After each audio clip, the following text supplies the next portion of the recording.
내년도 최저임금으로 노동계는 10,000원을, 경영계는 오히려 올해보다 2.1% 내린 8,410원을 제시했습니다. 대폭 인상과 인하안이 맞부딪히면서 진통이 예상됩니다. 경실련이 청와대 앞에서 기자회견을 열고 여러 주택을 보유한 참모들을 즉각 교체하라고 요구했습니다. 다주택자가 만든 집값 대책이 집 없는 서민과 청년을 위한 대책이 될 수 없다고 주장했습니다.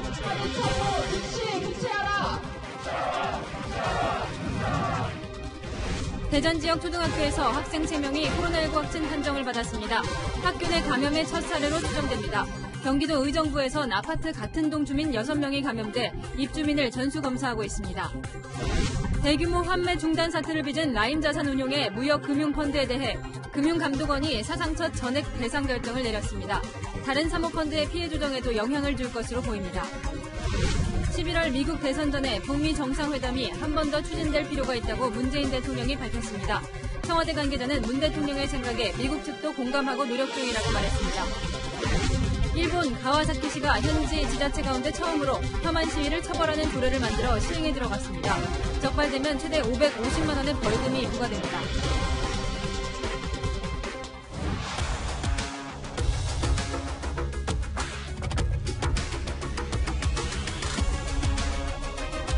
안녕하십니까. 뉴스의 동정민입니다. 내년도 최저임금은 얼마가 적정할까요? 노사가 각각 요구안을 처음 공개했습니다.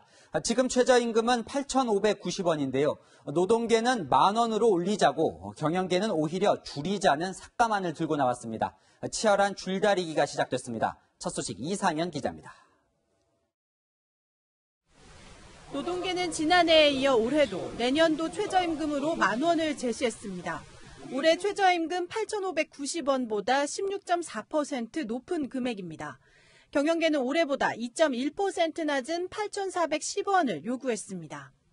주 40시간을 기준으로 한 달 월급으로 환산하면 약 33만 원의 차이가 납니다. 노동계는 외환위기나 글로벌 금융위기 때도 최저임금은 2% 후반대 인상을 해왔다며 인하는 있을 수 없다고 주장했습니다. 코로나 사태로 고통받는 계층은 그 누구보다 저임금 노동자들입니다. 이들의 생활은 단 몇십 원의 최저임금 인상으로는 나아지지 못합니다. 경영계는 코로나19로 인한 경제 위기와 현 정부 들어 가파른 최저임금 인상 등을 삭감 이유로 내세웠습니다. 일자리를 지키기 있는 것이 우리 국가적 강력 과제라고 한다면 이번에 경제 상황이라든가 공영 상황을 충분히 반영해서 최저임금이 안정화될 수 있도록 그런 논의가 되기를 기대합니다. 최저임금은 문재인 정부 들어 각각 16.4%, 10.9%로 크게 올랐다 경영계 반발이 커지자 지난해에는 인상 속도를 조절했습니다. 임기 내 최저임금 10,000원을 공약했던 문재인 대통령은 공약 달성이 어려워 보인다며 2차례 대국민 사과를 하기도 했습니다. 최저임금을 결정하는 위원회는 노, 사, 공의위원 각 9명씩 27명으로 구성되는데 노사가 팽팽하게 맞서면서 9명의 공의위원회 판단이 결정적 역할을 할 걸로 보입니다. 채널A 뉴스 이상현입니다. 최저임금은 아르바이트생 같은 저임금 노동자에게는 곧 생계비입니다. 영세 자영업자나 중소기업인들도 인건비와 직결되다 보니 역시 생존이 달려 있습니다. 이 최저임금을 둘러싼 이들의 절박한 목소리를 김철웅 기자가 들어봤습니다. 부모님에게 따로 용돈을 받지 않는 대학생 이주연 씨. 전시회 매표소에서 주 3회 일하며 받는 100만 원이 한 달 생활비입니다. 이게 생활비시거든요. 최저임금 내린 건 절대 안 될 것 같아요. 올리는 거를 엄청 요구하고 싶지도 않지만 그렇다고 줄이는 건 또 마음이 아파요. 당장 최저임금이 오르는 건 반가운 소식이지만 코로나19로 안 그래도 줄어든 일자리가 더 줄어들지 않을까 걱정도 됩니다. 알바 구하기 굉장히 힘들어요. 굉장히 제가 한 것도 지원자 막 300대 1이었다고 들었는데 시급 올리면 더 치열해지겠다. 자영업자들은 이번에 또 최저임금이 오르면 직원부터 줄여야 한다고 말했습니다. 코로나19로 매출까지 줄어든 상황을 감안해달라고 호소합니다. 지금 이 시간에도 보통 저희가 2명, 3명씩 일을 했었어요. 근데 지금 혼자서 이 매장을 다 담당하고 최저시급도 올라가는 건 당연하다고 봅니다. 하지만 지금 대한민국처럼 이렇게 가파르게 상승세를 그리면서 최저시급이 올라가는 케이스는 없다라고 보거든요. 중소기업도 사정은 다르지 않습니다. 청년 신입사원들에 대한 기회가 줄어들 수밖에 없는 구조가 가게 돼 있어요. 충분히 체력이 돼 있는 회사들은 괜찮습니다. 그런데 많은 업체들이 사실 그런 체력을 다 갖추지를 못했거든요. 코로나19 여파가 본격화되는 상황에서 최저임금 인상폭이 우리 경제에 어떤 영향을 미칠지 면밀한 분석이 우선돼야 한다는 지적입니다. 채널A 뉴스 김철웅입니다. 오늘부터 6.17 부동산 대책의 일환으로 대출 규제가 엄격해졌습니다. 김현미 국토교통부 장관은 어제 부동산 대책이 작동하고 있다고 했는데요. 경실련은 잠꼬대 같은 소리라며 맞받았습니다. 오늘 청와대 앞에서 시위도 했는데요. 다주택자 청와대 참모를 교체하라고 주장했습니다. 수도권 다주택자 참모들은 최근 3년 사이 그 집으로 평균 7억 원 이상 벌었다고 합니다. 이지훈 기자입니다. 청와대 참모 즉시 교체하라! 시민단체 경제정의실천 시민연합이 집을 2채 이상 가진 공직자들을 향해 비판의 날을 세웠습니다. 경실련은 다주택자가 만든 집값 대책이 서민을 위한 정책일 리 없다며 2채 이상 집을 가진 청와대 참모들을 즉시 경질해야 한다고 주장했습니다. 문재인 대통령이 진정 집값을 안정시키겠다는 의지가 있다면 불로소득을 챙기는 다주택 보유 공직자들부터 즉각 교체해야 한다. 경실련 발표에 따르면 수도권에 2채 이상 주택을 보유한 청와대 전현직 참모는 8명입니다. 문재인 정부가 출범한 2017년 5월 이후 3년 만에 이들이 보유한 주택 시세는 평균 7억 원 이상 급등해 19억 원으로 뛰었습니다. 노영민 대통령 비서실장은 지난해 수도권에 주택을 2채 이상 보유한 청와대 참모는 6개월 안에 한 채만 남기고 처분할 것을 권고했습니다. 하지만 반년이 지난 지금도 상당수가 집을 팔지 않고 있는 겁니다. 김상조 대통령 정책실장은 개인 사정을 설명해도 국민에게 납득되지 않는다며 부동산 정책을 일관되게 집행해 국민들이 받아들일 수 있게 해야 한다고 밝혔습니다. 청와대 고위 관계자도 수도권 주택을 2채 이상 보유하지 말라는 권고는 여전히 유효하다며 진화에 나섰습니다. 하지만 집값 급등세 속에 고위공직자의 다주택 보유를 둘러싼 논란은 계속될 전망입니다. 채널A 뉴스 이지훈입니다. 6.17 대책 이후에도 아직까진 집값은 잡히지 않고 있습니다. 새로 지정된 토지거래 허가구역 인근 지역이나 규제를 안 받는 소형 아파트 가격이 치솟는 풍선 효과가 심각한데요. 잠실에서는 8평짜리 아파트가 10억 원 넘게 거래됐습니다. 홍유라 기자입니다. 전용 면적 27제곱미터, 12평의 초소형 아파트입니다. 국토부 실거래가 공개 시스템에 따르면 지난 24일 11억 1천만 원 신고가에 팔렸습니다. 토지거래 허가구역으로 묶인 지역에선 규제를 피한 이런 초소형 아파트 인기가 치솟고 있습니다. 대지 지분 면적이 18제곱미터를 넘지 않아 규제를 받지 않게 된 겁니다. 하루가 무섭게 지금 치솟고 있어요. 내놓다. 아직 국토부 시스템엔 등록이 안 됐지만 현장에선 11억 2천만 원 매물도 팔렸다고 말합니다. 11억 2천 그거 나갔어요. 네, 언제요? 좀 전에 됐어요. 그럼 지난주에. 가격이 치솟자 집주인들은 물건을 걷어들입니다. 손님이 붙었는데 더 올라갈 것 같다고 12억 되면 파시겠다. 토지거래 허가구역을 비껴간 강남권에선 신고가 거래가 이어지고 있습니다. 대치동이 묶이자 바로 옆 도곡동과 개포동에선 수천만 원씩 뛴 계약이 성사됐습니다. 가격 상승 추세는 전세 시장에서도 나타나고 있습니다. 지난 13일 전용 면적 84제곱미터 전세가 8억 3천만 원에 거래된 아파트. 진짜 몰라요. 8억치도 이제 하면은 내년에 2월 말기인데 임대사업자 모르서 9억 5천일 거예요. 전세 매물은 줄어들고 있습니다. 물건도 많지도 않아요. 많지는 않으니까 오르는 거지. 6.17 대책이 작동하면서 집값과 전셋값이 동반 상승하고 있습니다. 채널A 뉴스 홍미라입니다. 다음 뉴스입니다. 등교 계약을 시작하며 우려했던 일이 일어났습니다. 학교 안에서 코로나19에 감염된 것으로 추정되는 첫 번째 사례가 나왔습니다. 대전에서 같은 초등학교에 다니는 학생 3명이 확진 판정을 받았습니다. 김태현 기자입니다. 선별진료소에서 초등학생들이 코로나19 진단 검사를 받고 있습니다. 같은 학교에 다니는 학생 3명이 확진 판정을 받았기 때문입니다. 등교하면서부터 아무래도 확산이 된 거잖아요, 애들이. 그것 때문에. 지난달 29일 이 학교 5학년 학생이 엄마, 중학교 3학년 형과 함께 확진 판정을 받은 걸 시작으로 다음날 친구 2명도 잇따라 양성 판정을 받았습니다. 한 명은 이 학생과 같은 반 친구입니다. 다른 한 명은 같은 체육관을 다니는 사이로 평소에도 자주 어울렸던 것으로 알려졌습니다. 지난 5월 등교 수업이 재개된 후 첫 학교 내 감염 가능성이 제기되면서 대전시는 바짝 긴장하고 있습니다. 5학년 같은 반 학생들에 대한 전수 검사 과정에서 나왔기 때문에 그 가능성이 충분히 있다고 보고 이 초등학생은 지난달 22일부터 사흘간 학교에 나와 수업을 들었습니다. 이 기간 등교한 학생은 500명이 넘습니다. 대전시는 이 학교 학생과 교사 등 1,192명에 대해 전수검사에 들어갔습니다. 이 학교 내 감염 의심 사례가 나오면서 대전 동구에 있는 유치원과 초등학교 그리고 특수학교까지 등교 수업이 전면 중단됐습니다. 동구 관내 중학교도 등교 인원을 전체 3분의 1 이하로 조정하기로 하고 학원과 체육관 등 107곳에 대해 집합금지 명령도 내려졌습니다. 방역당국은 교내 감염 가능성에 무게를 두면서도 학교나 학생 잘못이 아닌 만큼 비난을 자제해달라고 당부했습니다. 채널A 뉴스 김태형입니다. 집단 거주시설인 아파트도 불안합니다. 경기도 의정부의 아파트 같은 동에서 엿새 동안 입주민 6명이 확진 판정을 받았습니다. 엘리베이터 같은 공동 이용 공간에서 퍼진 것으로 의심됩니다. 남영주 기자입니다. 이 아파트 입주민이 처음 코로나19 확진 판정을 받은 건 일주일 전.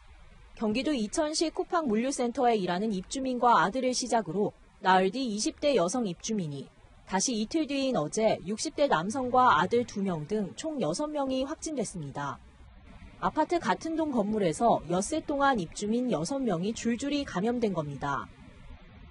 아파트 같은 동에서 확진자 6명이 발생하자 아파트 단지 내 정자에는 증상이 있는 거주자나 방문자는 보건소로 연락하라는 안내문이 붙었습니다. 방역당국의 역학조사 결과 확진된 가족 사이에 개별 접촉은 없었던 걸로 파악됐습니다. 아파트 건물 내부의 공동생활 공간에서 코로나19 바이러스가 전파됐을 가능성이 의심받는 이유입니다. 엘리베이터거나 아니면 공용 공간을 통한 그런 접촉 전파나 이런 가능성들을 좀 놓고 현재 역학조사가 진행 중에 있고 20층 높이의 복도형 구조인 이 아파트에 한 층에 6가구씩 총 120가구가 살고 있습니다. 입주민 200여 명이 엘리베이터 2대를 같이 쓰는 구조라 이웃들은 같은 아파트 입주자의 잇따른 확진 소식에 불안감을 감추지 못합니다. 그 아파트 옆에 앉으니까 아무것도 모르는 데로 옮겼가 봐. 그래서 여기 앉았지. 방역당국은 확진자와 같은 동에 사는 입주민을 전수조사하고 그 결과를 기다리고 있습니다. 채널A 뉴스 남영주입니다.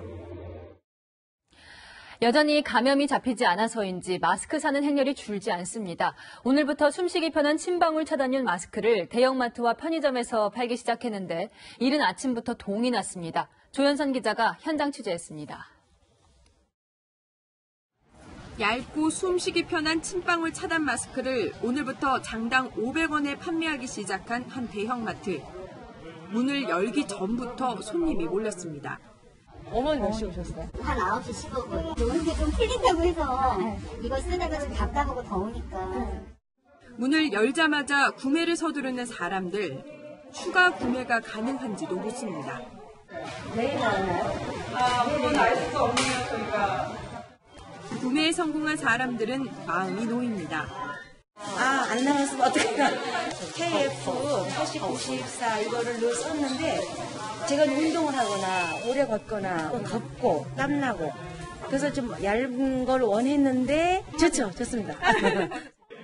개점 15분 뒤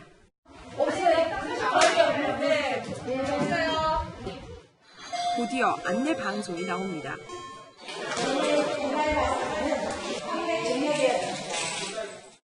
이곳 마트에서 침방울 차단 마스크를 오전 10시부터 판매하기 시작했는데요. 현재 시각이 오전 10시 30분. 그러니까 판매 시작 30분 만에 동이 났습니다. 롯데마트는 1인당 5장씩, 홈플러스와 이마트는 각각 10장, 20장씩 구매가 가능합니다. 같은 시각 편의점 3군데를 돌아봤습니다. 혹시 여기 침방울 차단용 마스크 있나요? 아예 발표창에 물건이 없다고 나와요. 그거 아직 안 나왔어요. 지점마다 입고 시간과 수량이 제각각이어서 벌어진 일입니다.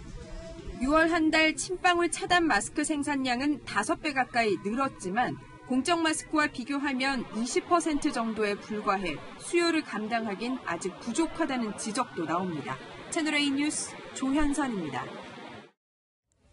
휴가철이 다가오고 있지만 당분간 외국 여행 계획하는 분은 많지 않으실 겁니다.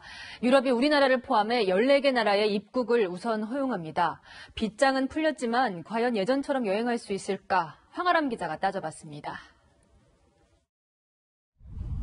유럽연합 EU가 입국을 허용한 나라는 한국을 포함해 캐나다와 호주, 뉴질랜드 등 코로나 신규 확진자가 평균보다 적은 나라들입니다.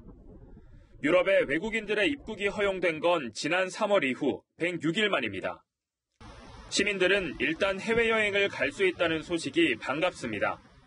입국 제한이 풀린 거 자체는 한국의 방역이 어느 정도 성공적이었다는 걸 이렇게 드러내는 것 같아서 반가운. 다만 체코는 6개 국가를 제외한 8개국만 입국을 허용했고 주 프랑스 한국 대사관도 정부의 공식 발표까지 기다려달라는 입장을 내놨습니다. 여행 국가와 국내를 합쳐 최장 한 달로 예상되는 자가 격리 기간도 여행을 고민하게 만듭니다. 유럽 입국 제한이 풀린 첫날이지만 인천국제공항은 보시는 것처럼 여전히 한산합니다. 가능성이 파리 가는 거는 227석이고요. 관광가도 똑같습니다. 문제는 유럽의 코로나 상황입니다. 코로나19 재확산 우려 속에 남들과 섞여 비행기를 타는 것도 현지의 아시아 혐오 분위기에 대한 우려도 만만치 않습니다. 아직까지 코로나 상황이 심각하고 확진자도 계속 나오는 상황에서 지금 유럽 여행을 하는 것 자체는 조금 성급한 판단이라고 생각하고 있고요. 코로나에 대한 해결 이런 거 없이 무작정 연다고 사람들이 가고 이럴 것 같지는 않고요. 조금 더 지켜봐야 될 것 같습니다.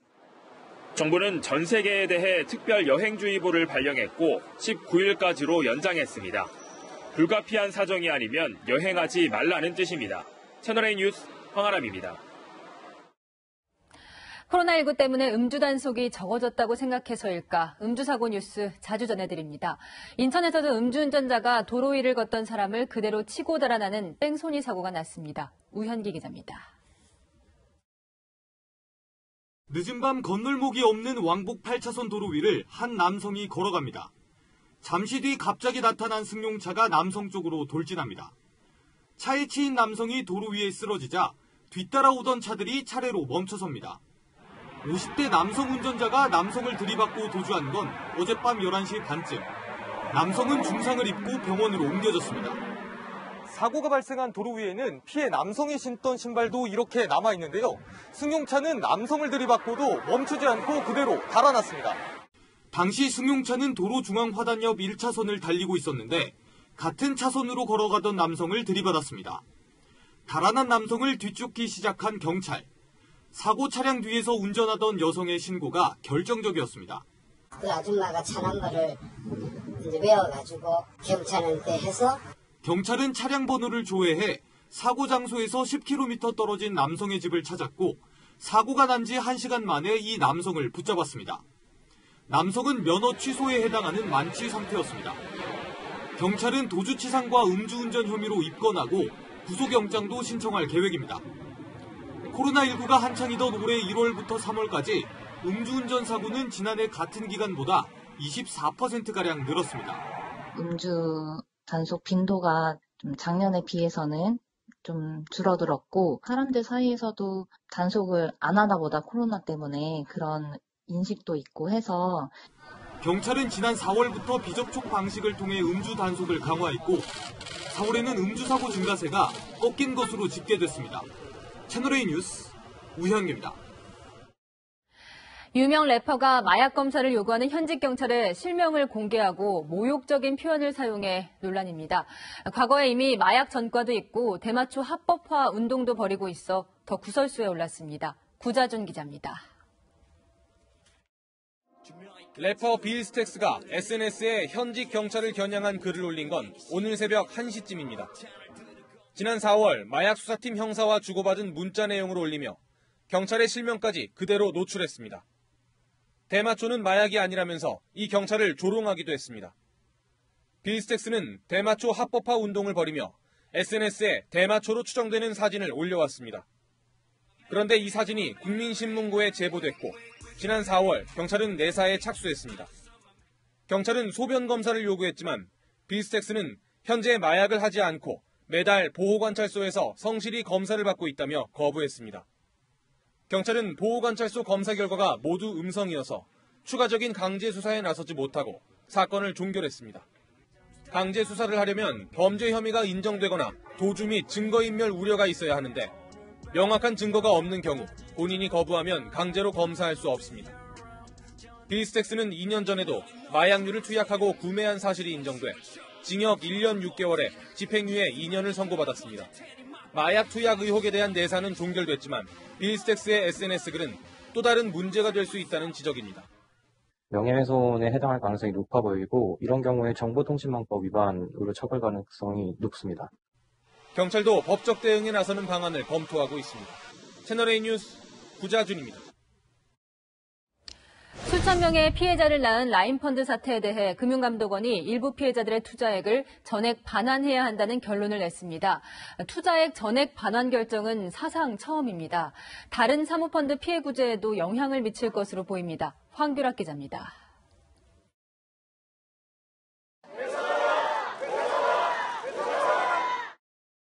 1조 6천억 원대 펀드 환매 중단으로 큰 피해를 낳았던 라인자산 운용 사태.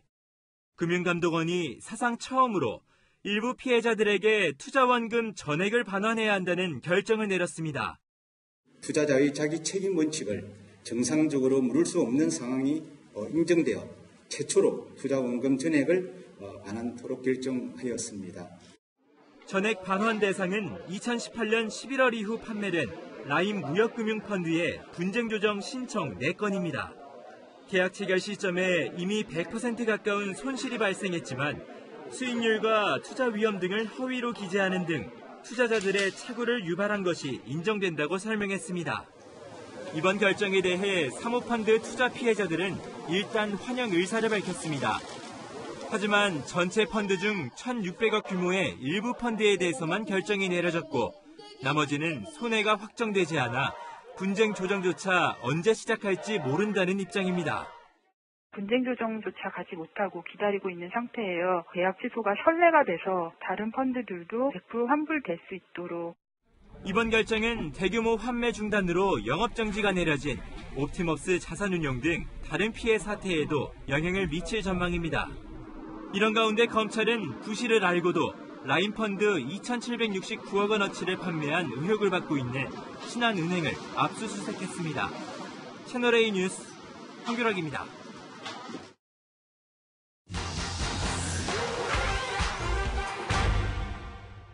계좌번호 잘못 보내서 예금 두명 달라가지고 눈이 침침하니까 아예 돋보기 갖고 다니면서 몇 번씩 봐요. 맞는지 안 맞는지 맞는지 안 맞는지 몇 번. 송금액에 0을 하나 더 눌러서 계좌번호를 잘못 써서 송금 실수 이유도 다양하죠. 코로나19 유행 이후 전자금융거래가 늘면서 올해 1월부터 5월까지 차고 송금한 돈 자그마치 1,567억 원이나 됐는데요. 지난해보다 20% 가까이 늘었습니다. 이렇게 잘못 보낸 돈 돌려받을 수 있을까요? 따져보겠습니다. 잘못 보낸 건 개인의 실수지만 방법이 없지는 않습니다. 금융사 콜센터에 전화해서 차고 송금 반환 청구를 하면 되는데요. 금융사가 돈이 입금된 계좌 주인에게 연락해서 반환을 도와주는데 어떤 금융사로 돈을 보낼 건 상관없이 내가 돈을 보낼 때 이용한 금융사에 연락하면 됩니다. 문제는 돈을 받은 사람이 돌려주길 거절하거나 연락이 끊겼거나 입금 계좌가 감유돼 있다면 돌려받기가 쉽지 않은데요. 잘못 보낸 돈이라도 은행이 강제로 빼낼 권한이 없어서입니다. 대법원은 이 잘못 보낸 돈도 입금 뒤에는 받은 사람 소유라고 보고 있는데 이럴 때는 민사소송을 걸어 돌려받아야 하는데 비용이 들겠죠. 다만 송금액이 3천만 원 이하라면 소액 심판을 청구할 수 있는데요. 법원 민원실에 가서 관련 양식을 채워서 접수하는 겁니다. 만약 내 계좌로 돈이 잘못 들어왔다면 마음대로 써도 될까요? 영화 속 주인공이 통장에 입금된 정체불명의 돈 100억 원을 인출해선 환호하는 모습인데요. 100억이다! 하지만 현실은 다릅니다. 통장에 입금된 3억 9천만 원을 뺏은 사람을 횡령죄로 처벌한 판례도 있습니다. 이체 전에 꼭 계좌 정보를 확인하고 자주 쓰는 계좌는 미리 등록해두고 지연 이체도 신청하면 차고 송금 피해 예방할 수 있습니다.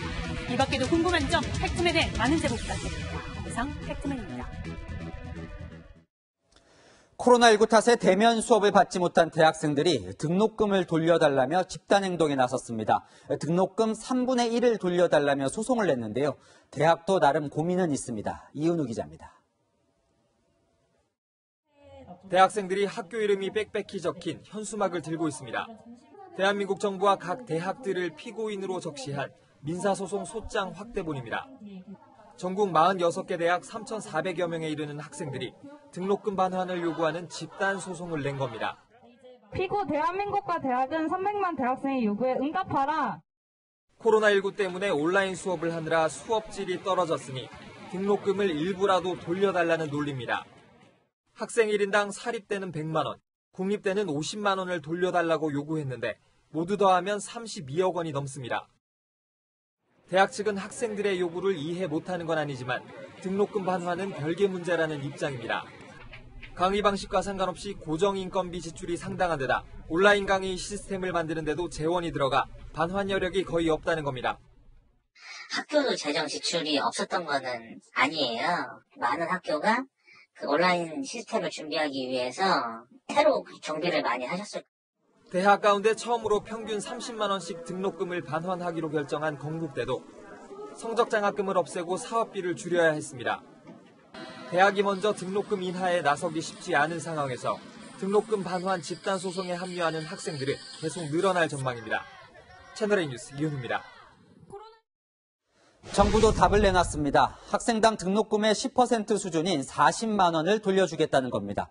등록금 3분의 1은 돌려줘야 한다는 학생들의 요구와는 차이가 있지요. 논란은 계속될 것 같습니다. 이어서 최수연 기자입니다.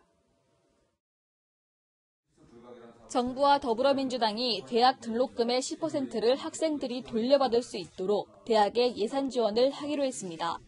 대학들이 장학금 지급 비율을 높이거나 2학기 등록금을 인하하는 방식 등으로 학생들에게 각각 등록금의 10%, 약 40만 원을 돌려줄 경우 그중 일부인 1인당 10만 원 정도를 정부가 보전해주는 방식입니다. 이를 위해 국회 교육위는 이번 추경안 심사에서 2,718억 원을 증액했고 이걸 위해서 현재 검토 중입니다. 여러 가지 재정적 어려움이 있기 때문에 대학에 대한 재정 지원을 의원님 말씀하신 대로 어제 증액한 대로 예결위에서 심의하고 편성할 수 있도록. 민주당 관계자는 정부의 대학 지원은 대학의 작은 노력과 병행되는 것이라고 설명했습니다. 반환금 40만 원 가운데 정부 지원금 10만 원을 뺀 나머지 30만 원은 작은 노력의 일환으로 대학이 부담할 가능성이 커졌습니다. 학생들은 10% 환불로는 부족하다는 반응입니다. 학교 시설물을 하나도 사용하지도 않았는데 이제 등록금이 거의 한 300만 원 후반에서 400만 원 초반까지 하는데 그 돈 중에서 30만 원만 돌려받는 건 좀 아니라고 생각합니다. 저희가 등록금이 거의 500만 원이 가까이 들었는데 지금 즐기는 것도 하나도 없기 때문에 1학년 생활이 너무 지금 찹찹해요. 대학을 간 것 같지가 않아요. 대학들도 정부의 10만 원 지원은 부족하다며 추가 대책을 기대하고 있습니다. 채널A 뉴스 최수연입니다. 북한에서 수상한 움직임이 포착됐습니다. 북한의 저 북쪽 동해에 알섬이라는 무인도가 있는데요. 그곳에 청와대와 비슷해 보이는 건물 모형을 설치하는 모습이 미국 정보당국에 포착했습니다. 이유가 뭘까요? 워싱턴 김정한 특파원의 단독 보도입니다.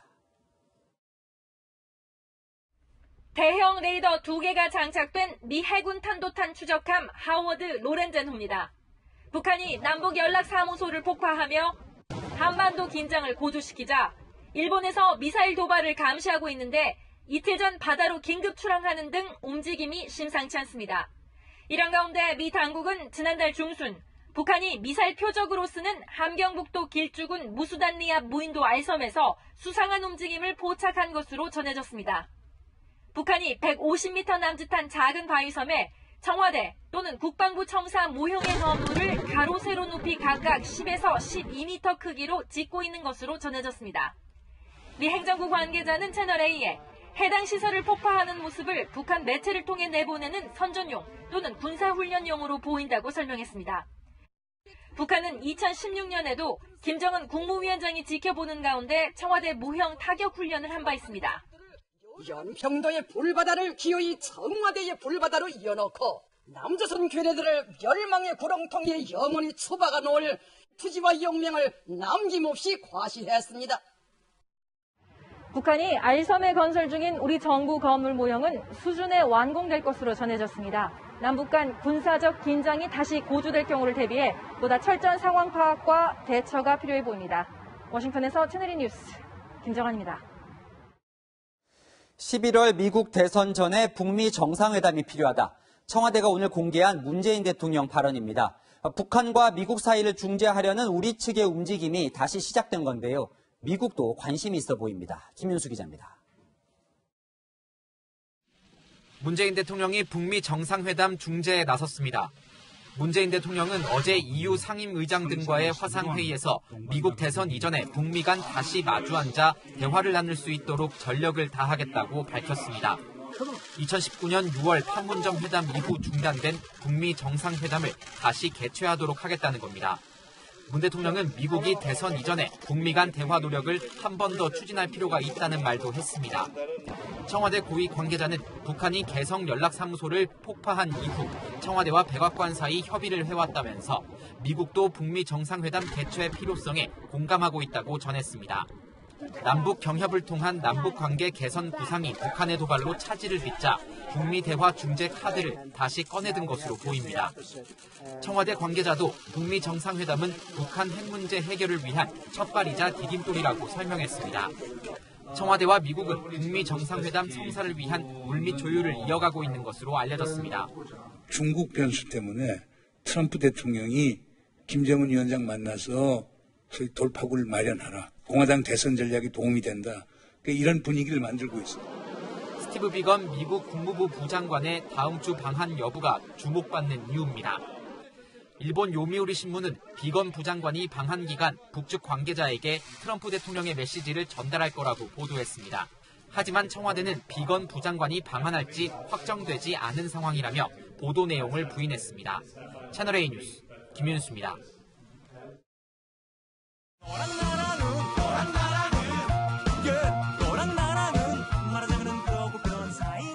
여랑야랑 시작합니다. 정치부 이동훈 기자 나와 있습니다. 첫 번째 주제 볼까요? 네.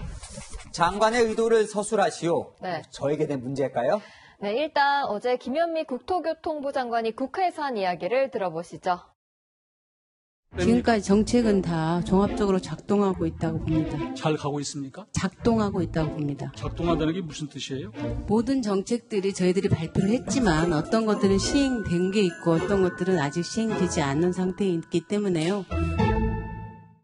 이 21번이나 부동산 대책을 내놨는데 집값이 잘 안 잡히고 있다. 네. 그런데 작동하고 있다. 이렇게 말한 게 적절하냐. 이게 오늘 하루 종일 뜨거웠던 논란이었는데 네. 국토부가 뒤늦게 이 발언에 대해 해명을 내놨죠. 네, 김 장관이 다 잘 작동하고 있다고 한 게 아니라 종합적으로 작동하고 있다고 한 것이라는 겁니다. 해명이 좀 애매한데요. 쉽게 말해서 잘 되고 있다고 긍정적으로 평가한 게 아니라 나름 정책들이 시행되고 있다면서 사실관계를 설명했다는 취지입니다. 그러자 한 인터넷 커뮤니티에는 김현미 장관의 답변을 비꼬는 글까지 올라왔습니다. 그러니까 어제 김현미 장관의 답변을 보여주면서 이 네. 장관의 의도를 서술하라 이렇게 했네요. 네, 발언의 미묘한 의미 차이를 파악해야 하는 난이도 높은 10점짜리 문제로 만들었습니다. 네, 이 경실련도 이제 김 장관을 비판하면서 경질하라 이런 얘기까지 했는데 네. 김 장관 좀 난감하겠는데요. 김 장관은 어제 집값이 계속 오르는 건 전 정권 탓이라고 했는데요. 경실련은 김 장관이 구치소에 있는 박근혜 전 대통령 탓을 하며 잠꼬대 같은 이야기를 하고 있다고 비판했습니다. 하지만 김 장관에 대한 문재인 대통령의 신뢰가 커서 경질보다는 오히려 더 발탁될 거란 관측이 나오고 있습니다. 경제부총리와 대통령 비서실장으로 꾸준히 거론되고 있습니다. 네, 그렇군요. 다음 주제 보겠습니다. 네. 네 무덤에 침을 뱉으마. 이 진중권 전 교수가 썼던 이 책 제목이에요. 네, 1998년에 출간된 진중권 전 교수의 비평집 책 제목인데요. 어제 북한 대외 선전 매체 메아리에서 같은 제목으로 글이 올라왔습니다. 잠시 그 내용을 소개해드리겠습니다. 네 무덤에 침을 뱉으마. 독설적인 막말로 여야 싸움 부추기고 즐기는 변태적인 성미. 국민 분열에 양념치다 못해 민족 분열에 미쳐 북까지 마구 헐뜯어대는 반민족 분열 광신자. 국민들은 훗날 현대판 이하고 진중권 네 무덤에 침을 뱉을 것이다. 참, 이 북한 특유의 표현으로 아주 작심하고 비판을 했는데 네. 무슨 이유에서입니까? 진 전 교수가 워낙 다양한 분야에서 비평을 하고 다양한 사람들을 비판하다 보니 이제는 북한과도 설전을 벌이는 형국이 됐습니다. 지난달 북한이 상스러운 폭언으로 문 대통령을 모독했는데 청와대 전현직 참모들 한 말씀 해야 하는 것 아니냐는 글을 올린 적이 있습니다. 이걸 문제 삼는 것 같습니다. 진 전 교수는 공격을 받으면 꼭 되갚아 주잖아요. 네. 이번에도 북한에 대해서 뭐라고 말을 했겠죠? 네, 진 전 교수는 북한 애들은 왜 나한테 저러지? 라며 메아리 동무들이 읽었다는 내 무덤에 침을 뱉으마. 그 책 첫 인쇄로 고난에 행군하던 공화국 인민들에게 쌀 보내준 거 벌써 잊었소라고 되받아쳤습니다. 또 자신과 달리 이석기, 윤미향, 임종석 동지는 입으로는 통일 떠들면서 제 자식은 미 제국주의 교육을 받게 하는 뼛속 깊숙이 숙미 반동 분자들이라며 임종석을 믿지 마시라고 했습니다. 네, 진중권 전 교수 특유의 조롱화법이 북한까지 미쳤네요. 지금까지 여랑야랑이었습니다. 예.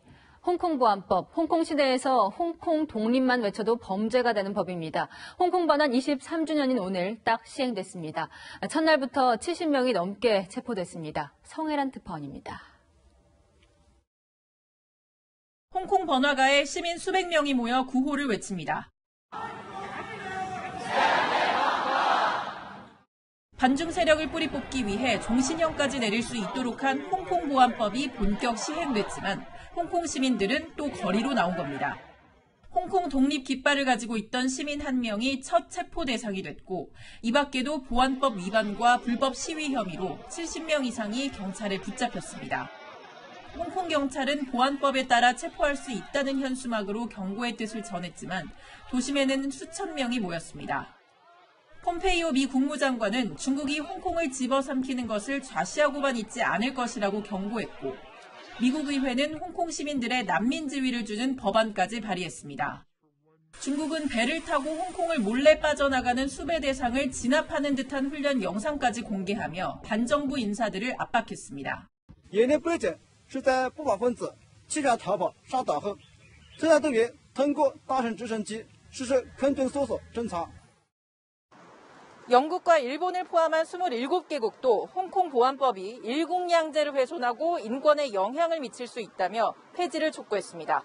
27개국 명단에 한국은 포함되지 않았습니다. 베이징에서 채널A 뉴스 성혜란입니다.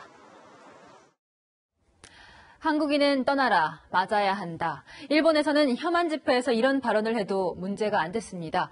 하지만 앞으로는 벌금을 내야 하는 곳이 있습니다. 제1교포들과 시민운동가들의 노력으로 처음 처벌 조례가 마련된 가와사키시에 김범석 특파원이 다녀왔습니다. 한국との断交を求めているんだという声を高らかに訴えていこうと思っております. 한일 관계 악화로 자주 열리는 일본의 혐한 집회에는 한국에 대한 헤이트 스피치, 이른바 특정 인종에 대한 혐오 발언이 가득합니다. 제1교포들은 신변의 위협을 느낍니다. 우리 손자들이랑 다 여기서 나가지고서는 아들이랑 전부 여기서 키우고 있는데 우리는 괜찮지만 가들은 한국말도 모르지요. 이런 상황에서 가와사키 시가 일본 지자체 가운데 처음으로 혐오 발언에 대한 처벌 조항을 담은 조례를 만들어 오늘부터 시행에 들어갔습니다. 처벌 대상은 공공장소에서 확성기나 유인물을 통해 한국인은 나가라고 하거나 협박이나 욕설을 할 경우로 권고, 명령에 이어 삼진아웃으로 적발되면 이름과 주소가 공표되고 최대 550만 원의 벌금을 물게 됩니다.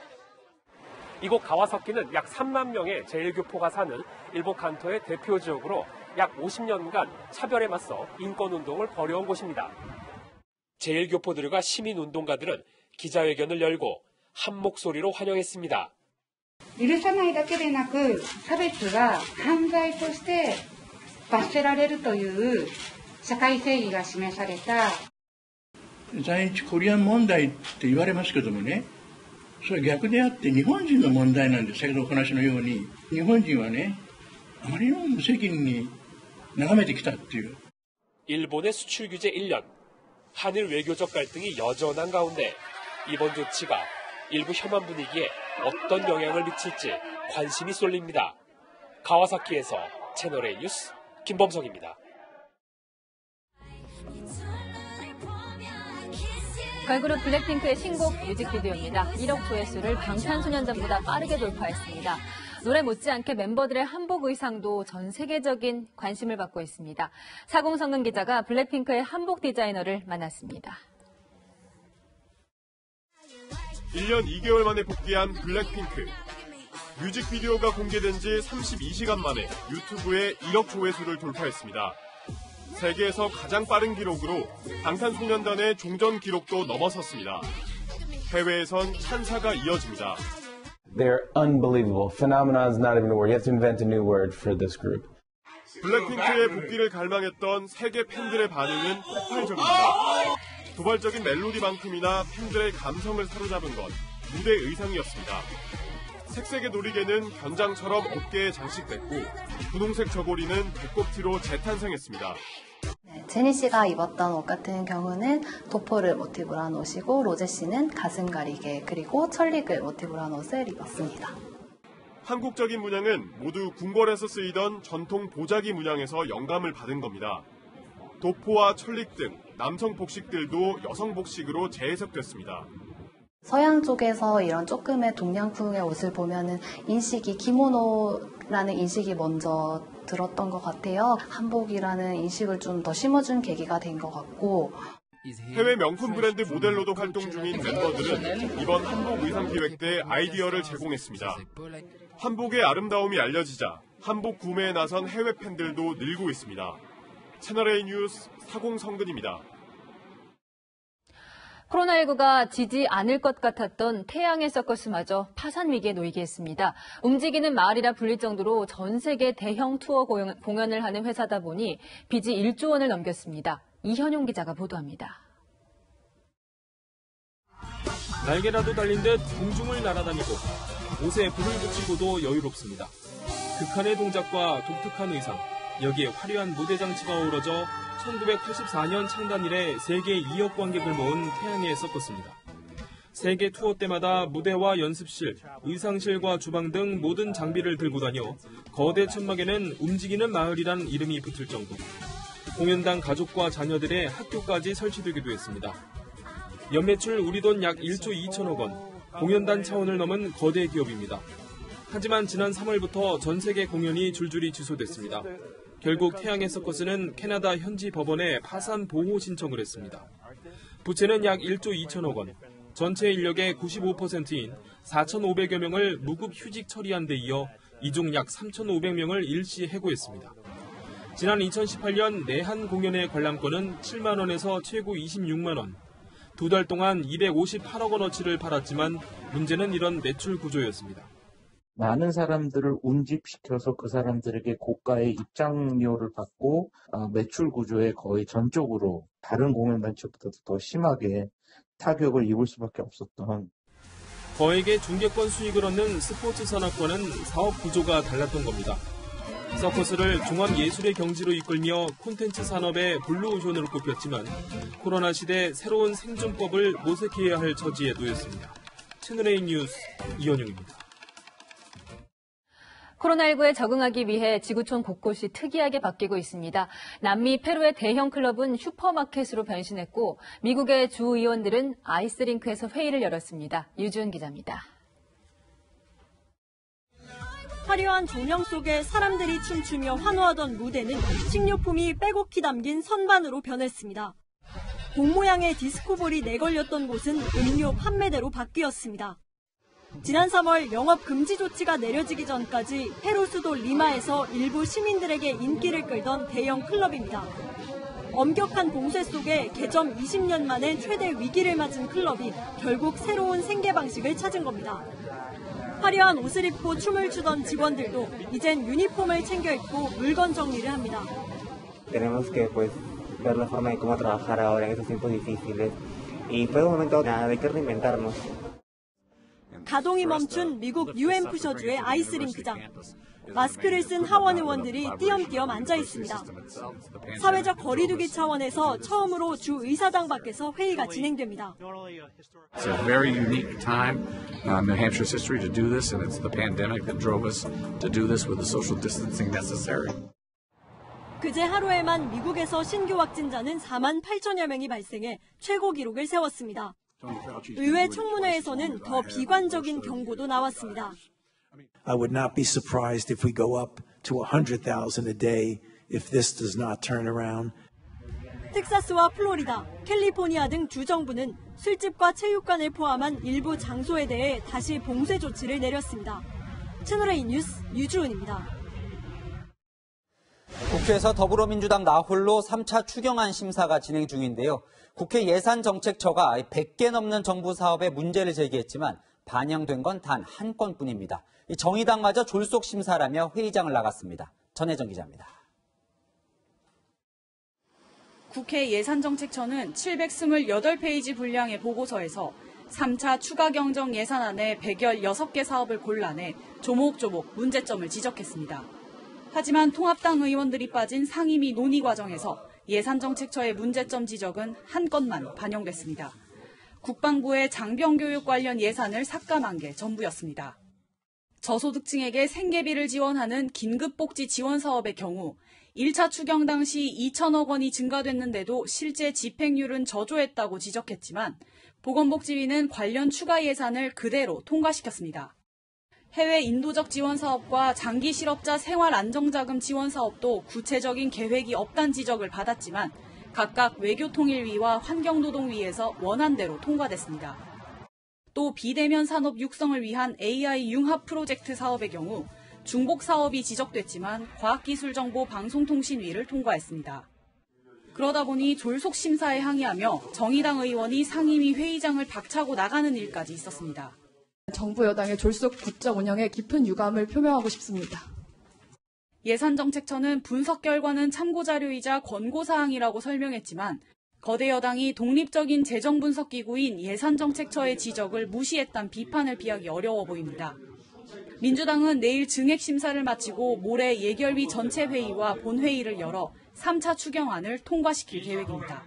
채널A 뉴스 전혜정입니다. 이 와중에 400억 원을 신청했던 탈북민 지원 예산은 100억 원이 삭감돼 논란입니다. 탈북민들은 반발하고 있습니다. 박수유 기자입니다. 9년 전 가족을 두고 홀로 탈북한 김모 씨. 하나원을 나와 반년간 지원금을 받았지만 남한 정착은 쉽지 않았습니다. 그때 정확히 한 달에 42만 원이에요. 그러니까 그 돈을 가지고는 도저히 살 수가 없어요. 실제 자살을 한 사람들도 있고. 지난해 서울 봉천동에선 탈북민 모자가 굶어 죽는 일이 채널A 보도로 알려지기도 했습니다. 한국 생활이 고달퍼서일까? 지난달 국내로 들어온 탈북민은 단 3명. 4, 5, 6월 다 합쳐야 12명으로 매분기 300여 명 안팎이었던 걸 고려하면 가장 적은 수준입니다. 갈수록 심해지는 북한의 감시와 코로나19로 북중 국경이 봉쇄된 것도 탈북자 감소에 영향을 준 것으로 보입니다. 정부 여당은 이번에 38조 원 규모 3차 추경을 편성하며 탈북자 정착 지원과 교육 예산을 100억 원 삭감했습니다. 코로나19 사태로 인해 입국 탈북민 숫자가 급감할 예상이 되고 정착 지원 예산도 자연스럽게 대규모로 불용될 것이 예상됨에 따라서 하지만 야당은 국회에서 전체 예산을 3조 원이나 증액했는데 탈북민 예산만 깎는 건 이해할 수 없다고 말합니다. 입국이 이제 더 늘어난다든가 이런 상황이 이제 됐을 때는 어떻게 이제 할 것인지 7월부터 또 탈북민들이 이제 구출이 이제 좀 재개될 것으로 이제 보이는 그 분위기들도 있거든요. 결국 북한 사람은 죽으라는 거나 같은데 그것 때문에 제 고향에서 죽지 왜 대한민국까지 왔을까요? 채널A 뉴스 박수유입니다. 예산안 심사를 거부하고 있는 미래통합당은 7월 임시국회에는 복귀하기로 했습니다. 야당의 무기력함과 지도부 리더십 부재가 도마에 올랐습니다. 안보경 기자입니다. 목청만 높였던 미래통합당이 결국 빈손으로 국회에 복귀합니다. 가장 효과적인 투쟁은 국회 안에서 국민들에게 진실을 제대로 알리고 대안을 제시하는 거다. 그런 입장을 가지고 있기 때문에 주 원내대표는 어제 의원총회에서 다음 주 복귀를 제안했고 당 관계자는 다음 주 7월 임시국회가 열리면 복귀하지 않겠냐고 밝혔습니다.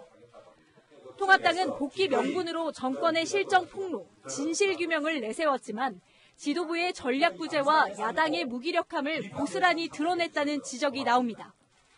특히 민주당의 태도 변화가 없는 상황에서의 복귀라 당내에서도 비판이 나옵니다. 한 중진 의원은 2008년 민주당은 81석이었지만 89일간 원구성 협상을 했고 결국 법사위원장을 얻어냈다며 협상을 더 해야 한다고 지적했습니다. 다른 의원은 이렇게 복귀할 거라면 추경심의부터 참여해 정부 예산안을 꼼꼼히 따졌어야 했다면서 시간만 끌었지 얻은 게 하나도 없다고 비판했습니다. 한 재선 의원은 다른 상임위원장 자리라도 갖고 와 협상에 지렛대로 썼어야 했다며 지도부의 전략 부재를 지적하기도 했습니다. 통합당은 여론전에 나서 부당성을 알리겠다고 하지만 이 역시 홍도가 낮아 고민이 깊어지고 있습니다. 채널A 뉴스 안보겸입니다. 아파트나 터미널에 설치된 이 장비 보신 적 있으시죠? 갑자기 심장이 멈췄을 때 쓰는 자동 심장 충격기인데요. 구조 골든타임은 불과 4분인데 점검해보니 관리가 엉망진창이었습니다. 신선미 기자입니다. 길을 걷던 남성이 갑자기 쓰러집니다. 소방관이 자동심장 충격기로 전기 충격을 주자 가까스로 의식을 찾습니다. 자동심장 충격기는 심정지 환자 발생 때 신속하게 처치할 수 있는 응급의료 장비입니다.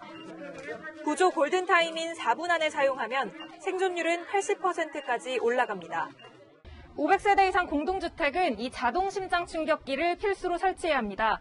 그런데 점검해보니 상당수가 작동이 안 되는 불량인 것으로 드러났습니다. 아파트에 설치된 자동심장 충격기. 사용할 때 주변에 알리는 경보음이 울려야 하지만 아무 소리도 나지 않습니다. 소리가 나야 되는데 소리가 안 나요. 시작 단추를 눌러도 작동하지 않습니다. 유동인구가 많은 버스터미널. 몸에 부착하는 패드 유효 기간이 1년 이상 지났습니다. 지났네요, 이거. 19년 4월까지네요. 적발된 뒤에도 여전히 교체하지 않고 있습니다. 바로 저희가 구입을 해가지고서는 뭐 할 수 있는 상황이 아니라 결제를 받아야 되기 때문에. 경기도가 공공장소 등에 있는 2,142대를 점검해보니 761대가 작동 불량이었습니다. 3대 중 1대꼴로 사용이 불가능한 겁니다. 사용할 수 없는 장소에 보관한 경우도 있었습니다. 경비실 안에, 수납장 안에, 심지어는 이제 열쇠로 잠궈서 열쇠를 열어야지만이 그걸 사용할 수 있도록 그런 이제 시간들을 다 허비하게 되는 것이죠. 경기도는 관리를 부실하게 할 경우 제재할 수 있도록 정부의 제도 개선을 건의하기로 했습니다. 채널A 뉴스 신선미입니다.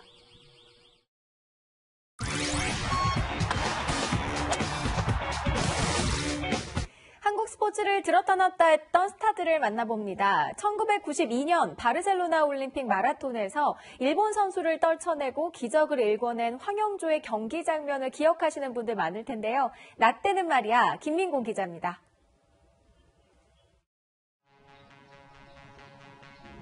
떠오르는 태양 아래 오늘도 트랙 위에서 아침을 시작하는 황영조. 나 때는 말이야. 마라톤 입문 2년차밖에 되지 않던 1992년. 올림픽 메달은 기대도 못했습니다. 경쟁자에게 물을 건넬 만큼 대범하게 달렸습니다. 먹다가 이렇게 보니까 보리차도 선수가 물을 못 잡았더라고. 좀 안 됐더라고. 날씨는 더운데. 근데 그 선수하고 마지막에 붙었네. 결국 가팔은 몬주이 건덕에서 일본의 모리시타를 떨쳐냈습니다. 에스컬레가 있다니까요. 이런 코스는 요즘 뛰지도 못해요. 이거 완전히 등산 코스도 아니고. 손기정에 이은 한국인 두 번째 금메달. 바로 그 다음에 초등학교 국사교과서에 실렸습니다. 손기정 선수는 일본의 힘으로 금메달을 딴 거고, 한국은 일본을 절대 이길 수 없고, 근데 금메달 따는 걸 봤잖아요. 그래, 그다음부터 말을 못하는 거지. 2년 뒤 히로시마 아시안게임에서 또 하나의 금메달을 따낼 만큼 한국 마라톤의 자존심이었던 황영조. 하지만 1996년 26 나이에 은퇴하자 사람들은 그를 게으른 천재라고 욕했습니다. 이 마라톤이라면 난 게으른 천재라는 건 없어요. 내가 무슨 천재예요. 마라톤이라는 운동은요, 고통스럽고 고달프고 즐기기엔 너무 가혹하다. 선수들이 아파도 뛰었죠. 아파도. 이제는 20년간 후진 양성을 이어가는 황영조. 또 한 번의 한국 마라톤 황금기를 기대하고 있습니다.